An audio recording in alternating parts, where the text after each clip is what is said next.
O sono que voltou, o milagre de Fernando na congregação cristã no Brasil.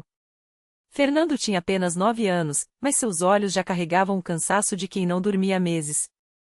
Todas as noites, assim que a luz se apagava, as sombras do quarto pareciam ganhar vida. Monstros com rostos distorcidos, vozes que sussurravam seu nome, mãos geladas que o puxavam para baixo da cama. Ele gritava até a garganta arder, e seus pais, desesperados, o abraçavam tremendo, sem saber o que fazer. Médicos disseram que eram pesadelos comuns da infância, mas nenhuma medicação, nenhum conselho psicológico adiantava. A cada noite, era a mesma tortura. Até que, numa tarde de sábado, sua mãe, dona de casa simples e de fé quieta, ouviu uma irmã da congregação cristã no Brasil falar sobre o poder da oração. "Vem, Fernando", disse ela, segurando sua mão com firmeza. "Vamos na igreja. Lá tem gente que ora de verdade." Fernando não sabia o que esperar. Nunca tinha entrado numa igreja da CCB, embora já tivesse visto de longe os irmãos e irmãs, sempre vestidos com modéstia, os homens de camisa social e gravata, as mulheres com saias longas e cabelos presos. Não havia luxo, nem holofotes, nem música alta. Só um prédio simples, com bancos de madeira envernizada e um silêncio respeitoso que já parecia diferente de tudo que ele conhecia. Ao entrar, foi recebido pelo cheiro de cera de vela e pelo som dos hinos cantados à capela, vozes unidas sem nenhum instrumento, só a fé guiando a melodia. O ancião, homem de cabelo branco e postura serena, dirigia a reunião com uma Bíblia na mão.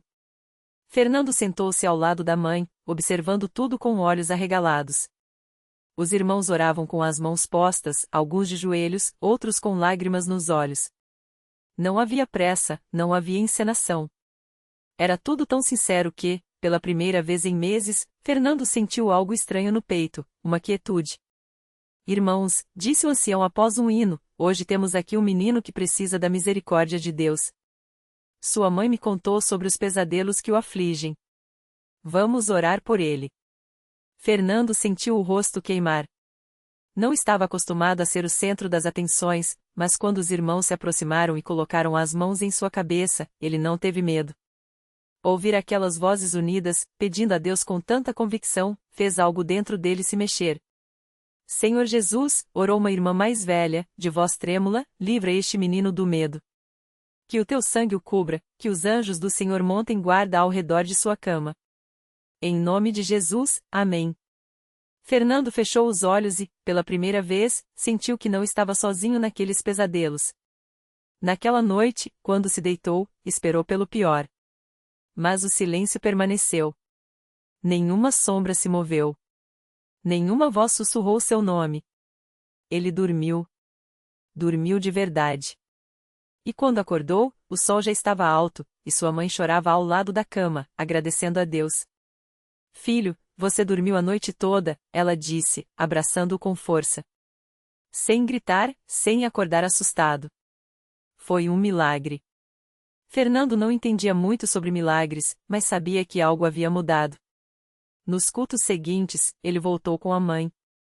Aprendeu os hinos, ouviu os testemunhos dados de pé, viu irmãos sendo batizados nas águas, participou da Santa Ceia com reverência. Cada vez mais, entendia que aquela igreja não era um lugar de espetáculo, mas de encontro com Deus. Um domingo, após o culto, o ancião se aproximou dele. "Fernando", disse, com um sorriso tranquilo, "você sabe por que Deus tirou seus pesadelos?" O menino balançou a cabeça. "Porque Ele quer que você saiba que, quando a gente está com medo, não precisa ter vergonha de pedir ajuda. E também para você aprender que, na congregação, a gente não vive sozinho. A fé não é só sua, não é só da sua mãe. É de todos nós, juntos." Anos depois, Fernando, já um jovem, ainda se lembrava daquela noite em que o sono voltou. Não como uma mágica, mas como uma resposta a uma igreja que orou sem desistir, a uma mãe que não deixou o desespero vencer a fé, e a um Deus que ouve até o choro de uma criança. Hoje, quando alguém pergunta como ele superou aquele tempo difícil, Fernando sorri e responde: "Não fui eu. Foi Deus, através dos irmãos que não desistiram de mim. Na congregação, aprendi que a fé não é só crer que Deus pode. É saber que Ele age quando a gente ora juntos, com humildade e amor. E isso, ninguém tira da gente." Fernando cresceu e, como muitos jovens, enfrentou novas batalhas. Aos 18 anos, arrumou um emprego em uma oficina mecânica, mas o salário mal dava para ajudar em casa.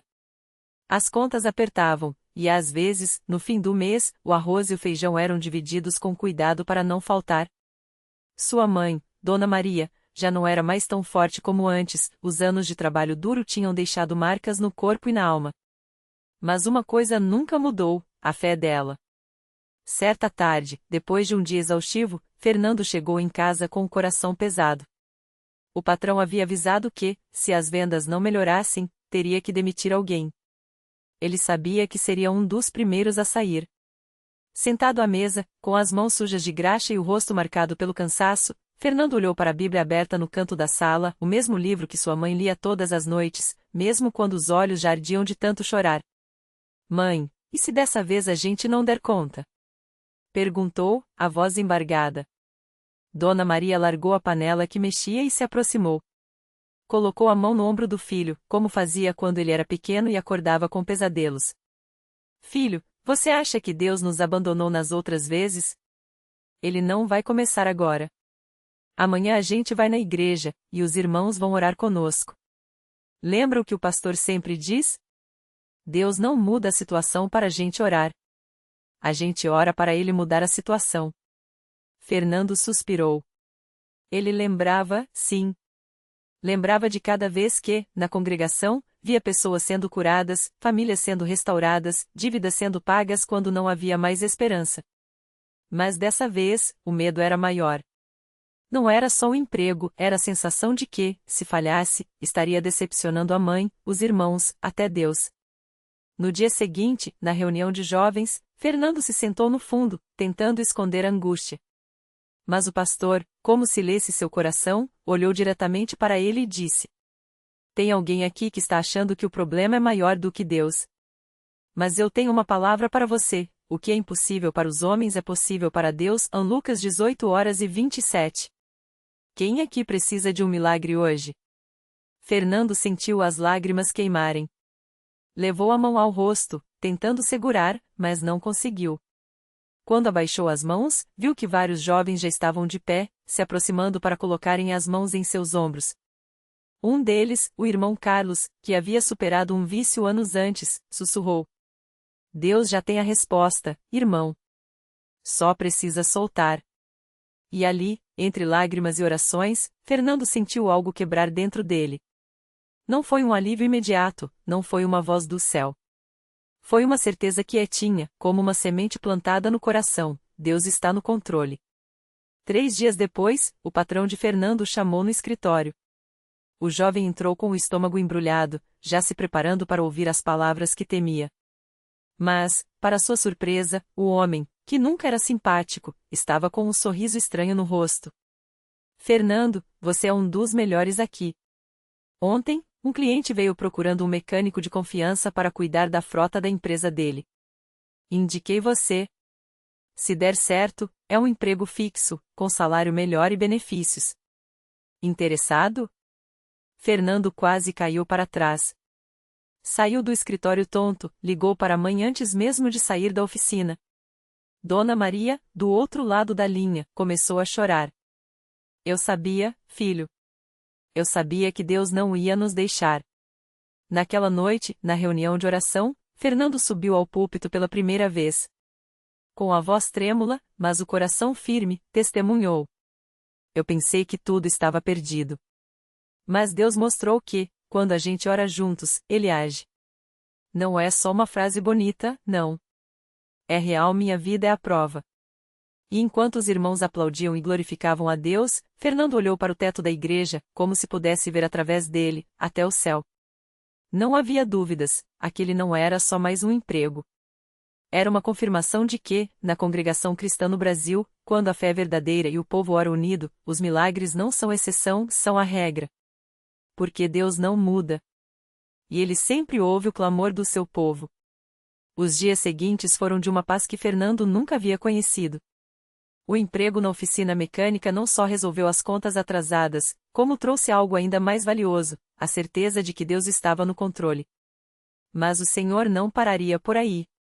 Ele estava apenas começando a escrever uma história de restauração na vida daquele homem. Uma tarde, enquanto Fernando organizava as ferramentas no trabalho, o dono da oficina, um senhor chamado seu João, o chamou para uma conversa. Com um sorriso no rosto e um envelope na mão, ele disse: Fernando, você tem sido uma bênção aqui. Os clientes elogiam seu trabalho, e eu vejo que você é honesto. Queria te fazer uma proposta. Fernando sentiu o coração acelerar. Será que era uma promoção? Um aumento? Mas quando abriu o envelope, quase não acreditou no que viu. Era a escritura de um pequeno terreno, com uma casa simples, mas em boas condições, no mesmo bairro onde morava sua mãe. Isso aqui é meu? Perguntou, com os olhos cheios d'água. É seu, meu filho. O dono era um irmão da igreja que faleceu há alguns meses. Ele deixou escrito que queria doar para alguém que precisasse e que fosse fiel a Deus. Os irmãos da congregação me procuraram e disseram que você era a pessoa certa. Fernando não conseguiu segurar as lágrimas. Aquele terreno era a resposta para outra oração que ele nem tinha coragem de fazer em voz alta, um lugar digno para criar seus filhos, longe do aluguel que sempre pesava no orçamento. E o mais incrível era saber que tudo aquilo vinha das mãos de um irmão na fé que, mesmo depois de partir, ainda abençoava vidas através da igreja. Naquela noite, ao chegar em casa, ele chamou a esposa e os filhos para o quintal. Com a escritura nas mãos, contou tudo o que havia acontecido. Sua esposa, Maria, cobriu o rosto com as mãos e chorou de alegria. Os filhos, sem entender muito bem, pulavam ao redor, sentindo a emoção dos pais. Deus não esquece de ninguém, meu amor, disse Maria, abraçando o marido. Ele viu nossas lágrimas, nossas noites sem dormir, e agora está nos dando não só um teto, mas um futuro. No domingo seguinte, a notícia se espalhou pela congregação. Os irmãos se alegraram como se a bênção fosse deles também. Na hora do testemunho, Fernando subiu novamente ao púlpito, desta vez com a escritura na mão. Não precisou dizer muitas palavras. Apenas mostrou o papel e falou, com a voz embargada: Irmãos, isso aqui é a prova de que Deus não só ouve, como age além do que a gente pede ou pensa. Eu só queria um emprego. Ele me deu emprego, uma casa e uma família restaurada. E tudo começou quando eu decidi me ajoelhar e confiar. O coro de glória a Deus encheu o salão. Muitas pessoas choravam, outras levantavam as mãos em adoração. Entre elas estava Dona Rosa, uma senhora que há anos orava por um milagre em sua saúde. Ao ver a fé de Fernando e as bênçãos que Deus derramava sobre ele, algo despertou em seu coração: se Deus fizer aquilo por Fernando, também poderia fazer por ela. E foi assim, através de um testemunho vivo, que mais uma semente de fé foi plantada. Porque na congregação cristã no Brasil, os milagres não são apenas histórias do passado. Eles acontecem todos os dias, nas vidas daqueles que creem. E cada vitória se torna um farol, iluminando o caminho para outros que ainda estão na escuridão, mostrando que, quando o povo de Deus ora unido, as montanhas se movem, os mares se abrem e as promessas se cumprem. Porque Ele é fiel. Sempre. Dona Rosa não conseguia tirar os olhos de Fernando. Enquanto o jovem, antes tão fraco, agora se levantava firme e sorria, ela sentiu um nó na garganta. Há 5 anos, os médicos tinham dito que sua doença nos rins era irreversível. As dores eram constantes, as noites de sono, raras. Mas ali, naquele salão cheio de fé, ela ouviu uma voz suave no coração: Filha, você também pode ser livre. Naquela mesma noite, depois do culto, Dona Rosa procurou a irmã que liderava a reunião de oração das mulheres. Com lágrimas nos olhos, ela pediu: Irmã, eu quero que as irmãs orem por mim. Não aguento mais viver assim. A irmã a abraçou forte e disse: Deus já está agindo, minha irmã. Amanhã, na reunião das 5 da manhã, vamos clamar juntas. E assim foi. No dia seguinte, ainda escuro, Dona Rosa chegou à igreja com o coração apertado, mas decidida. As irmãs se reuniram em círculo, impuseram as mãos sobre ela e começaram a orar com fé. Não eram palavras bonitas, eram clamores do fundo da alma. Algumas choravam, outras declaravam: Senhor, a Senhora é nossa, e o inimigo não vai ficar com ela. De repente, Dona Rosa sentiu um calor intenso percorrer seu corpo, como se uma corrente elétrica suave a envolvesse. As dores que a acompanhavam há anos começaram a diminuir, até sumirem por completo. Ela abriu os olhos, assustada, e olhou para as irmãs. Não sinto mais nada. Glória a Deus! As mulheres gritaram de alegria, e o salão, mesmo vazio naquela hora, pareceu ecoar com louvor. Nos dias seguintes, Dona Rosa voltou ao médico para os exames de rotina.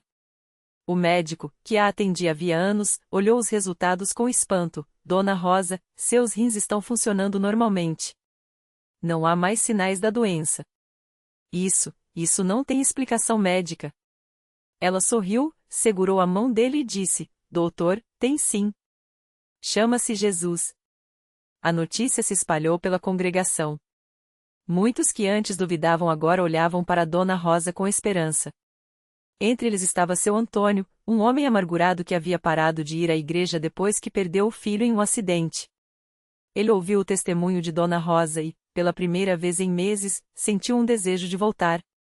Se Deus fez isso por ela, talvez ele ainda tenha uma palavra para mim, pensou. E assim, como uma pedra jogada na água, o milagre de Dona Rosa criou ondas que alcançaram outras vidas. Porque na congregação cristã no Brasil, a fé não é só individual, é um coro de vozes que se unem, uma corrente de amor que não se rompe. Cada milagre é um convite para que mais pessoas se aproximem de Deus, sabendo que, onde a fé é verdadeira, não há doença que resista, não há dor que permaneça, não há coração que não seja tocado. Porque Ele não muda. E seus milagres, também não. Naquele domingo seguinte, seu Antônio entrou na igreja com os passos pesados, mas o coração batendo mais forte que o costume.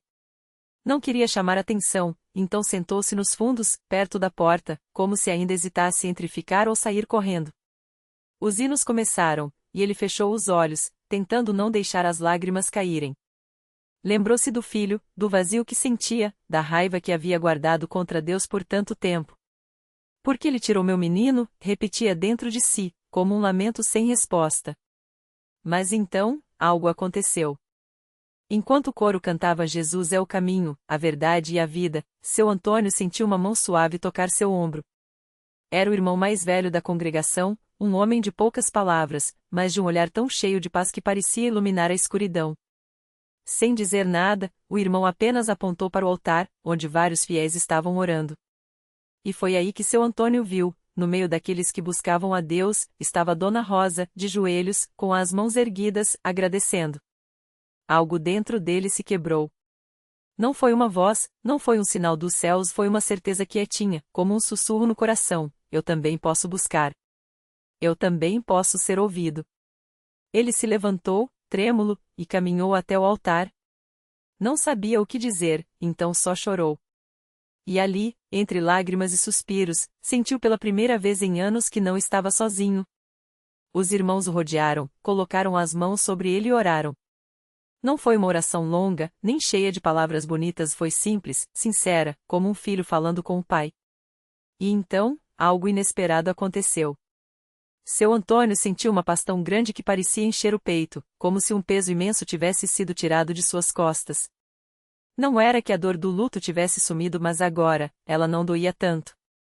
Era como se Deus estivesse dizendo: eu nunca te abandonei. Seu filho está comigo, e eu estou com você. Nos dias que seguiram, seu Antônio começou a frequentar a igreja novamente. Não era o mesmo homem amargurado de antes. Agora, ele sorria mais, cumprimentava os irmãos, ajudava nas tarefas da congregação. Até mesmo sua esposa, que também havia se afastado da fé, notou a mudança. O que aconteceu com você? Ela perguntou certa noite. Ele apenas respondeu: Deus me encontrou onde eu estava. E não me soltou mais. Mas o milagre não parou por aí. Uma tarde, enquanto seu Antônio lia a Bíblia em casa, bateu à sua porta uma jovem mãe, desorientada, com um bebê nos braços. O senhor é da igreja, não é? Perguntou, com os olhos cheios de medo. Meu marido sumiu, não tenho onde morar, e meu filho está doente. Não sei mais o que fazer. Seu Antônio reconheceu naquele rosto o mesmo desespero que já havia sentido. Sem hesitar, ele a convidou para entrar, deu-lhe um prato de comida quente e ouviu sua história. Naquele momento, ele entendeu: o milagre que havia recebido não era só para ele. Era para ser compartilhado. No domingo seguinte, ele levou a jovem e seu filho para a igreja. Os irmãos a acolheram, oraram por ela, e pouco tempo depois, com a ajuda da congregação, ela conseguiu um emprego e um lugar para morar. O bebê, que antes tossia sem parar, começou a se recuperar. Deus usa as pessoas para fazer milagres, seu Antônio disse à moça, com os olhos brilhando. Ele usou Dona Rosa para me trazer de volta. E agora, está usando a gente para ajudar você. Porque é assim na Congregação Cristã no Brasil, os milagres não são só sinais do céu, são sementes plantadas no coração das pessoas. Uma cura aqui, uma reconciliação ali, um coração que se abre, uma vida que se transforma. E cada história se conecta a outra, como fios de uma grande tapeçaria que Deus está tecendo. Seu Antônio hoje é um dos que mais testemunham na igreja. Não fala de coisas grandiosas, mas das pequenas e grandes mudanças que viu em sua própria vida. Deus não tira a dor, mas Ele a transforma, costuma dizer. E quando a gente menos espera, Ele usa até as nossas feridas para abençoar alguém. Porque os milagres não acabam. Eles só começam. E onde há um coração disposto a crer, Deus sempre tem mais uma história para escrever. E foi assim que o milagre se completou. Anos depois, a filha de seu Antônio, que outrora se afastara da fé e da família, voltou para casa numa tarde chuvosa, com o filho pequeno no colo. Pai, eu não aguento mais carregar essa culpa sozinha, confessou, os olhos cheios de lágrimas. Ele a abraçou sem palavras, porque já sabia, Deus tinha preparado aquele momento. A menina que um dia fugira das orações agora pedia para ser batizada nas mesmas águas onde seu pai encontrara paz. Naquele dia, quando ela emergiu do batistério, seu Antônio viu não só a filha renascida, mas o ciclo se fechando, a dor que quase o destruíra agora era o solo onde brotava perdão. O Senhor não apaga as cicatrizes, murmurou para si, enquanto a netinha corria entre os bancos da igreja. Ele as transforma em mapas para que outros encontrem o caminho. Porque os milagres não são só o que Deus faz por nós, são o que Ele faz através de nós. A lição. A fé não é a ausência de sormos, mas a certeza de que, mesmo no meio deles, há uma mão segurando a nossa. E quando menos esperamos, Ele nos convida a estender essa mesma mão a alguém mais. Assim, a história de seu Antônio não terminou no altar onde chorou, nem no dia em que a filha voltou. Termina e recomeça toda vez que um coração quebrado encontra coragem para crer que, sim, até as feridas podem florescer. E a tapeçaria continua a ser tecida.